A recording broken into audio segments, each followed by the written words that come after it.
जिनके भी भीतर जात बाध्यता की कुंठा बैठी है ना, मैं इनके साथ में कैसे बैठूं? ये तो ब्राह्मण है, ये तो क्षत्रिय है, ये तो वैश्य है, ये तो हरिहर है। इस बात को अपने दिमाग से निकालिए। हमारी व्यास गद्दी जात बाध्यता पर विश्वास करने वाली गद्दी नहीं है। सबका प्राकट्य कहां से हुआ है? ब्राह्मणों मुखमासीद बाहुराजन्या करता। मुख से ब्राह्मणों की उत्पत्ति हुई है, भुजाओं से क्षत्रियों की उत्पत्ति हुई है, पेटों से वैश्य की उत्पत्ति हुई है और चरणों से हरिहर शूद्र की उत्पत्ति हुई है। इसलिए शूद्र छोटे हो गए क्या? नहीं नहीं, वो तो सबसे बड़े हैं। मंदिर में जब कोई जाता है ना, तो परमात्मा का मस्तक नहीं छूता हो, जाकर के चरणों में लेट जाता है। इसलिए वो तो सबसे बड़े हो गए। बिल्कुल भी निकाल दीजिए अपने भीतर जात बाध्यता नहीं, वंश बाध्यता नहीं, केवल हिंदुत्व बाध्यता बैठाइए, केवल हिंदू बन जाइए।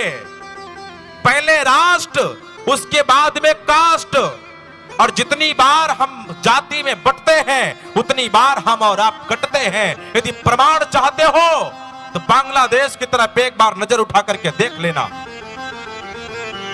मारने वाले को ब्राह्मण हो ये पूछ करके नहीं मार रहे हैं, क्षत्रिय हो ये पूछ करके नहीं मार रहे हैं, वैश्य हो ये पूछ करके नहीं मार रहे हैं। बांग्लादेश में मारने वाले को केवल ये पूछा जा रहा है कि तुम हिंदू हो, तुम सनातनी हो।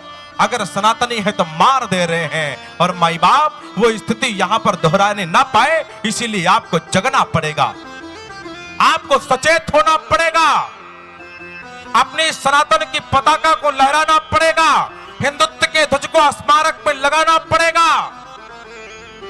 एक एक घर में राम जैसा पुत्र पैदा करना पड़ेगा, अर्जुन जैसे पुत्र को पैदा करना पड़ेगा। और वो कहां से आएगा? संस्कारों से आएगा। घर के मां बाप को अपने बेटे को संस्कार देना होगा, क्योंकि बिना संस्कार के सब व्यर्थ है।